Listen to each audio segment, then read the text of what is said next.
After the most sensational of World Cup stories, the most sensational of World Cup games, a pulsating 3-3 draw that felt like it properly and finally set Russia 2018 off.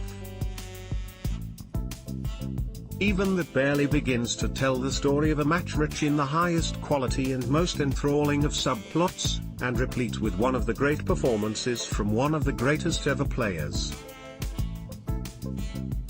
Spain had actually displayed supreme resilience to overcome the turbulence of the last week, and went on to put on a real display of quality, only for record-breaking Cristiano Ronaldo to still find a way to overshadow all of that. The Portuguese star actually overcame his own pre-match problems after the verdict of his Spanish tax case was announced, with that uncharacteristically the only reason he was really mentioned in the build-up due to the jaw-dropping sacking of Julen Lopetegui. By the end, though, you couldn't but talk about him. You couldn't but marvel at him, as he put in probably his greatest tournament performance, having just become the first player to score in 8 of them in a row. He crowned even that, and a hat-trick, with an 85th minute and rare curling free kick to secure a point. Could do little about the 3 Spanish goals, looked like a safe pair of hands for the rest of the game. Got forward well, and was one of the better Portuguese defenders when faced with Costa and Go. Should have done better for the opening Costa goal and looked a little rusty against an informed striker. Strong at the back, and could do little about the Spanish goals. Solid for Portugal but sometimes bewildered by Spanish passing, but that could be said for everyone at times. Strong and powerful, good in possession and won the ball back several times. Reliable and hard-working for Portugal, sometimes overrun in midfield but didn't stop for his team. One of the weaker players for Portugal, hauled off in the second half whilst on a yellow. Not the silver we were used to seeing at Manchester City, taken off early in the second half. Had chances on the counter to hurt Spain in the first half but fluffed his lines. Cool and calm under pressure for the penalty, lucky for his second, but stupendous for the third. Didn't put a foot wrong. Could do nothing for Ronaldo's early penalty, but an absolute howler for his second, and unsighted for his third. Not his finest 90 minutes. A mixed bag from the defender. To bring down Ronaldo for the penalty, but the best goal he will ever score to make up for it. Good in possession as ever, and with Ronaldo scoring from 2 set pieces and a goalkeeping error he will feel unlucky to concede 3. Some beautiful cross-field balls and passing, looked fairly solid at the back especially against Gedges. A quiet game by his standards, good in possession as expected but not as much of an attacking threat as usual. Winning the ball back consistently, and spreading possession, Busquets remains calm and collected. The man behind the passing, never takes the headlines but kept Spanish midfield ticking. An impressive performance to link with Costa up front, and a constant danger for Portugal. A brilliant talent, controlling the passing and play all over the pitch. His skills and trickery frustrated Portugal. Tired towards the end before being substituted, but showed glimpses of his passing that oozes class. One of his best performances in a Spanish shirt, 2 goals and an overall good performance. Unlucky to be subbed. It was probably a fair result, and yet that still doesn't feel like it does either team justice.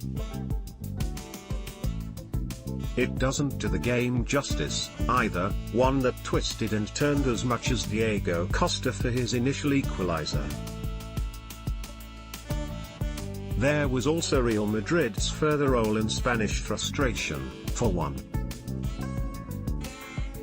With Spain's most successful club having already taken their manager, their biggest star then took those 2 points off them with those 3 goals. One of them a foul from club teammate Nacho. He had redeemed himself in spectacular fashion with what was maybe the game's best goal in terms of pure quality, but there was also the positive charge of Costa and the scarcely believable error from David De Gea. That Spain had overcome that alone said a lot them, as they seemed to prove Lopetegui's sacking won't overly affect team, and instead prove they should still be seen among the favourites. It's just Portugal looked like they could again go far themselves, even if both sides similarly displayed flaws that may eventually cost them. Ronaldo scored the opening goal from the spot, Getty. Those flaws didn't cost the game, though. They only added to the flames, and the light show, one that sparked from the off.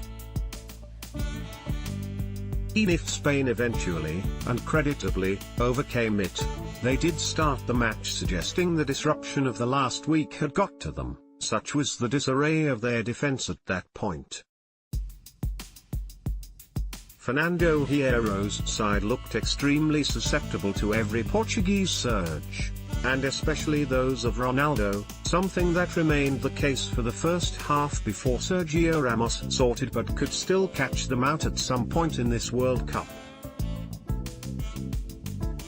Ronaldo however got up to speed with this World Cup remarkably quickly, and not just in terms of his first goal. There were also his feet.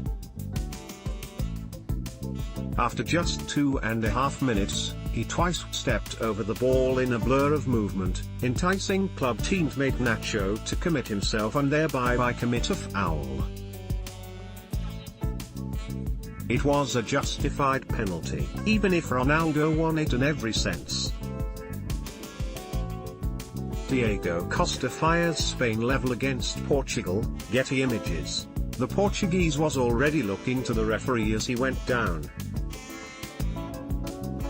De Gea could meanwhile only look on as Ronaldo of course scored.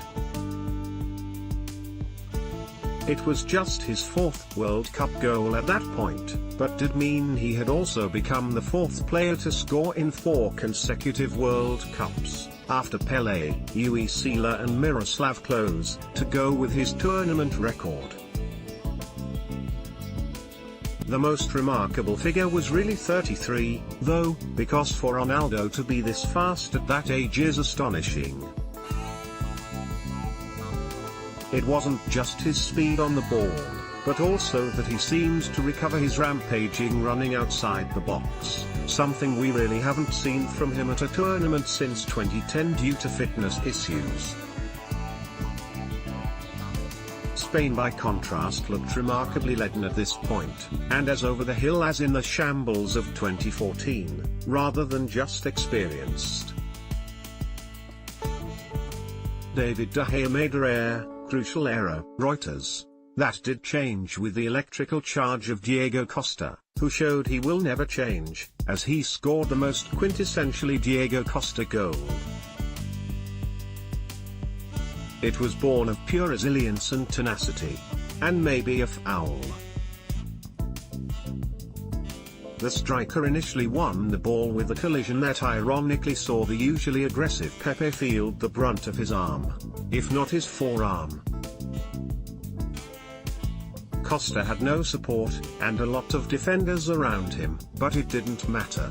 All that mattered was his resolve. He turned 3 times, buying himself the space, before firing the ball past Rui Patricio. Spain suddenly looked like Spain again, and were beginning to pull Portugal all over the place with their passing, before Isco nearly put them ahead with a powerful shot off the underside of the bar. If they'd intensely raised their level, though, De Gea had inexplicably dropped his.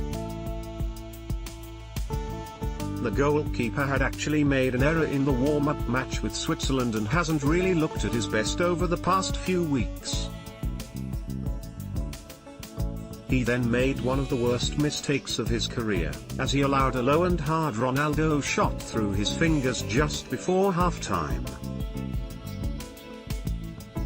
Then again, it couldn't escape notice that the Portuguese defense weren't looking as durable as they usually do.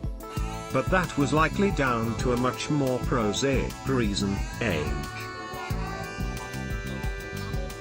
Ronaldo celebrates restoring Portugal's lead. Getty, Pepe and Jose Font were beginning to look every bit their collective 69 years.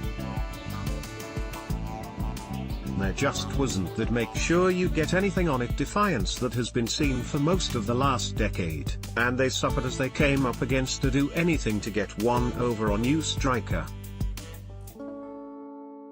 After Andres Iniesta had won a free kick with yet another wondrous piece of movement, David Silva lofted it up, Sergio Busquets headed it down, and Costa, again having that bit too much space around him despite being so close to the goal, prodded it in.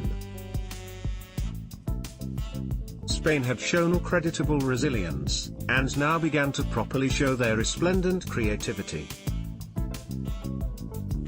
Iniesta, Silva, Isco were lusciously linking up with exponential effect, as Portugal increasingly began to tire against such movement, and in such heat.